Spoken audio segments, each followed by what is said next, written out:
Pessoal, hoje a gente vai falar sobre fobia social. Quem vai conversar conosco sobre esse assunto é a psicóloga organizacional e clínica, com foco em terapia cognitiva comportamental, a Lívia Marques. Lívia, boa tarde, tudo bem? Olá, boa tarde, tudo ótimo. Um prazer conversar com você. Eu queria que você explicasse pra gente um pouquinho o que é a fobia social, o que a pessoa que tem fobia social sente. Então, fobia social, ela faz parte do conjunto, de transtornos de ansiedade. Por que eu estou falando isso? Porque é, na verdade, uma ansiedade muito alta em relação à sociabilização. Então, normalmente essas pessoas, eu vou dar um exemplo, tá bom? Essa pessoa, por exemplo, precisa fazer uma apresentação no trabalho e ela não consegue fazer essa apresentação. Ah, Lívia, até aí tudo bem, muita gente não consegue. Mas tem pessoas que não conseguem fazer a apresentação no trabalho, mas antes da apresentação e durante a apresentação, a pessoa passa mal, pode ter dores do estômago, pode ter taquicardia, sudorese alta, tonturas e até desmaiar.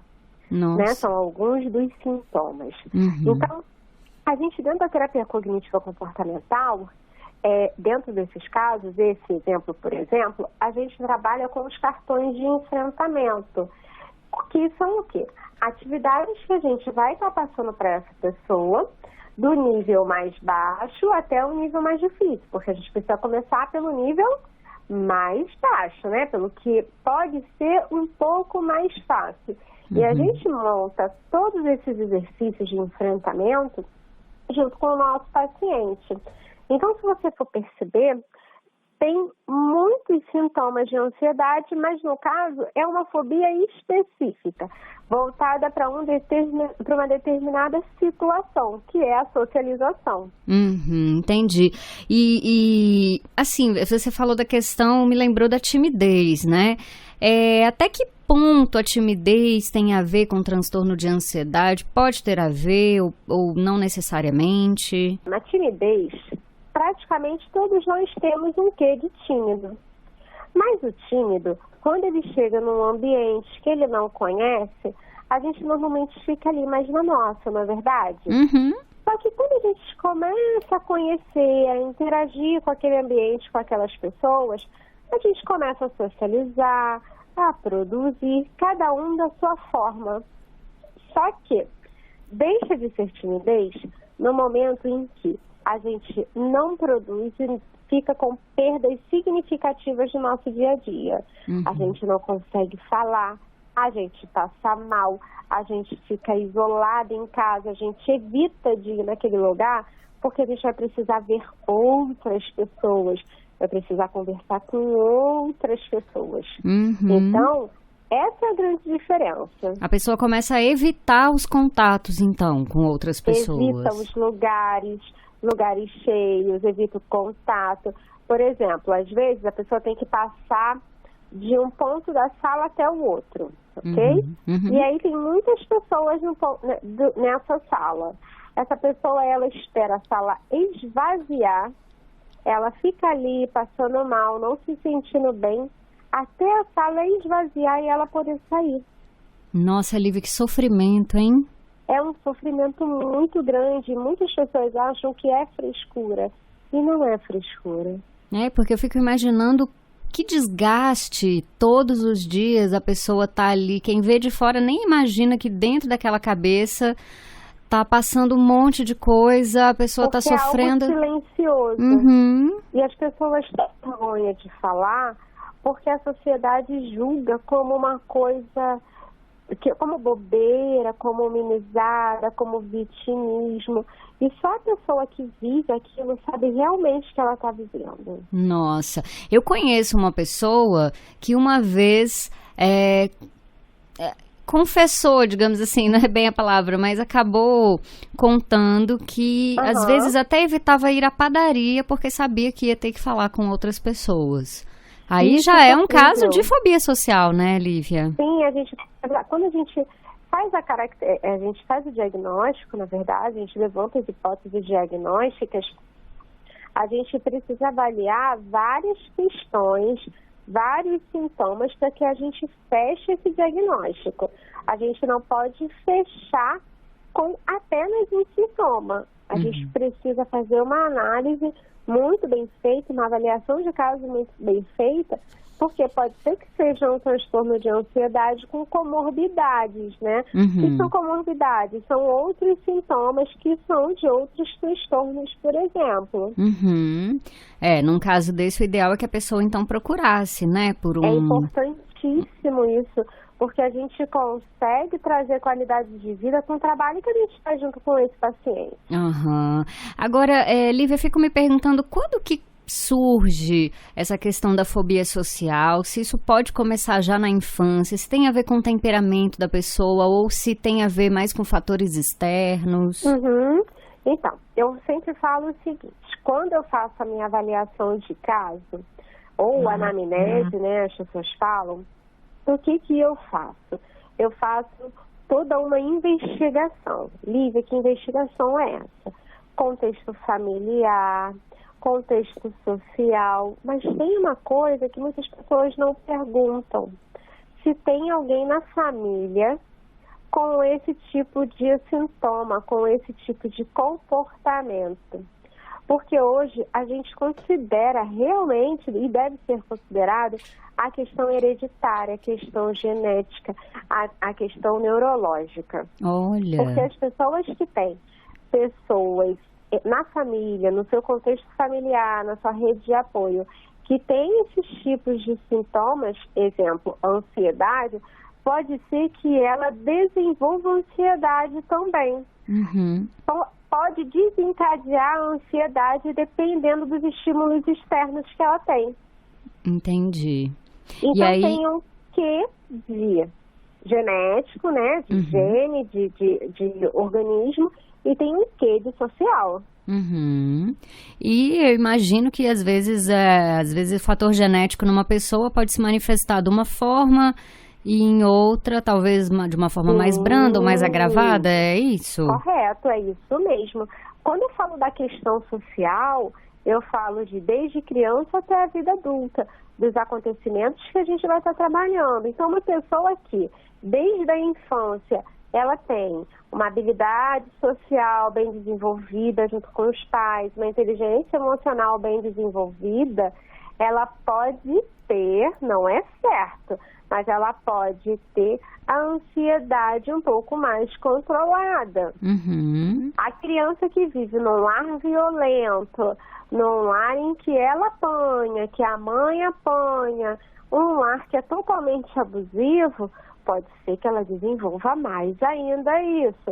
Uma criança que passa por um estresse pós-traumático, num assalto na rua, em que ela vê acontecer alguma coisa com o pai ou com a mãe, ela pode passar por isso. Então, tudo vai depender realmente de como é esse meio. Entendi. E pode acontecer também, Lívia, da pessoa durante a infância ser muito bem resolvida nessa questão social, muito comunicativa, não apresentar timidez e em determinado momento da vida ela meio que virar a chave na adolescência.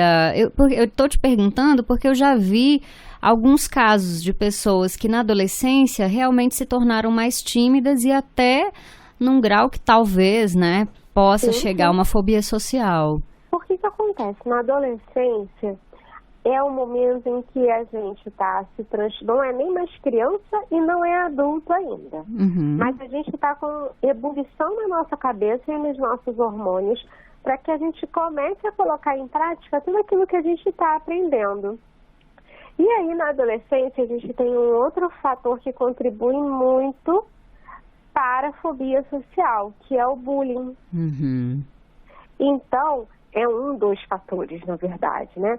Então, esse adolescente pode ser que ele desenvolva, novamente, a questão dos estímulos externos, desenvolva algum sintoma ou alguns sintomas que possam levar a isto. Então, tem casos de adolescentes que passaram por uma situação em uma determinada lanchonete e nunca mais querem voltar naquele lugar. Por questões que ele passou lá e que toda vez que ele passa na porta desse local, ele se sente muito aterrorizado, ele passa muito mal, sente tonturas, então não vai. E quando vai, é uma situação muito complicada. Lívia, então, tanto a pessoa que tenha mesmo essa questão genética, que veja na família, né, que já... enfim, que essa questão esteja presente na família, como pessoas que tenham desenvolvido uma fobia social, uma timidez exagerada. Como que é o tratamento? Você falou no início do nosso bate-papo algo que deu a entender com relação ao enfrentamento do medo em diferentes níveis. Queria que você explicasse pra gente como se dá isso. Correto. O que a gente faz? Na terapia cognitiva comportamental, a gente tem várias técnicas, estudos feitos de pesquisa, ciência real, para que a gente aplique isso nos nossos pacientes. Nós fazemos realmente um plano de tratamento para esse paciente. E aí a gente trabalha com eles o enfrentamento. Ele vê o que seria esse enfrentamento.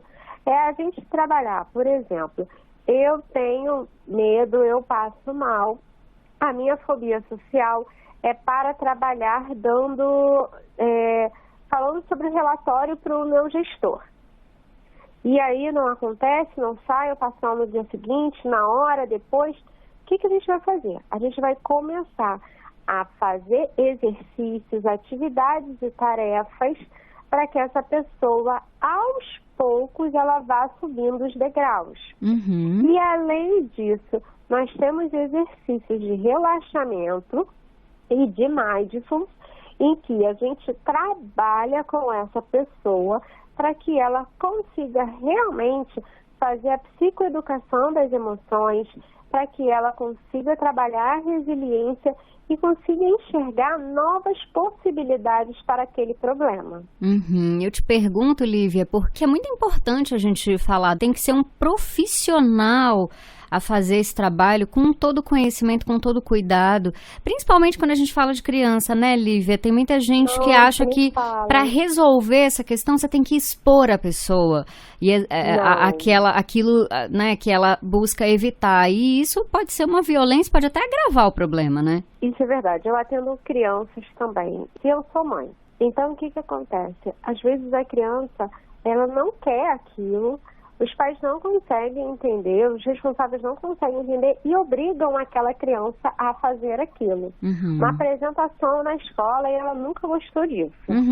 E se ela nunca gostou, ela já tentou e não deu certo, passou mal, porque tem criança que passa mal realmente. Eu acredito. A gente precisa fazer o quê? A gente precisa ouvir essa criança, entender o que está acontecendo com ela, escutar e conversar com essa criança. Se ela não quer, ela não quer. E se ela soube explicar, e se você percebe o sofrimento nela em relação a essa situação, vamos começar a respeitar. E se a gente perceber que isso vai se agravando, a gente precisa achar auxílio, porque às vezes essa criança não tem nem socialização com os colegas na escola. Nossa, você falou, é porque eu também sou mãe, né, Lívia? E eu vejo muito, assim, como as pessoas, principalmente com as crianças, que eu acho que tem essa relação mais de poder, né, dos adultos com os pequenos, que às vezes não tem muita voz, né, nem às vezes dentro de casa ou na escola, e tem muito isso mesmo. Essa criança, ela vai acostumar.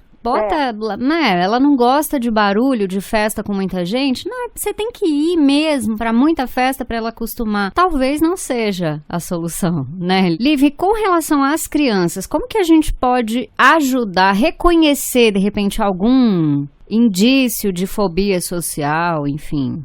Então, com as crianças, a gente trabalha de uma forma bem lúdica, tá? E aí, a gente começa a perceber como é que é o comportamento na escola, o comportamento no parquinho, como essa criança, ela se relaciona com situações que, na maioria dos casos, deveriam ser normais de socialização para ela. Então, tem criança que passa mal, que vomita, que sente dores, que sente dor de cabeça, que evita. Mas o evitar deles, às vezes, é um evitar em que as pessoas dizem, tá fazendo birra. E às vezes a pessoa quer dizer muita coisa. Então é observação e saber trabalhar com eles. Entendi. Eu já ouvi dizer que crianças muito bonitas ou crianças que às vezes apresentam alguma deficiência física, enfim, por chamar muito a atenção dos adultos, elas podem ter uma tendência maior a desenvolver uma timidez muito grande ou até uma fobia social. Procede isso, Lívia? Pode ser que sim, pode ser que não. Lembra quando eu falei que a gente precisa realmente trabalhar a questão da inteligência emocional, da resiliência? É isso que a gente faz. Eu sempre digo para os pais e falo para mim, para o meu marido, nós somos os espelhos dessas crianças. Então, a partir de nós, eles vão se construir também, principalmente nesse início de vida. Então, se a gente mostra para eles que a gente tem que utilizar isso como uma forma de chamar mais atenção, não vai acontecer. Então, a gente precisa empoderar realmente e destacar aquilo que essa criança tem de ponto forte. Entendi. E no caso dos adultos e das crianças, nunca é tarde para buscar ajuda, né, Lívia? Nunca é tarde. A gente precisa trabalhar isso. Aqui na minha casa, eu trabalho muito isso com os meus filhos, no meu consultório também. E a gente precisa realmente pensar o seguinte, o psicólogo, ele está aqui para poder atender a psicologia para todos. Então, a gente precisa realmente buscar a qualidade de vida, psicologia, saúde mental e qualidade de vida juntos. Perfeito. Lívia, muitíssimo obrigada. Foi um prazer conversar com você. Com certeza você ajudou muita gente. Um abraço grande, viu? Muito obrigada e foi muito bom. Eu agradeço, adorei também. Um beijo, até a próxima. Obrigada, tchau. Conversei com a Lívia Marques, psicóloga organizacional e clínica, com foco em terapia cognitiva comportamental, sobre a fobia social.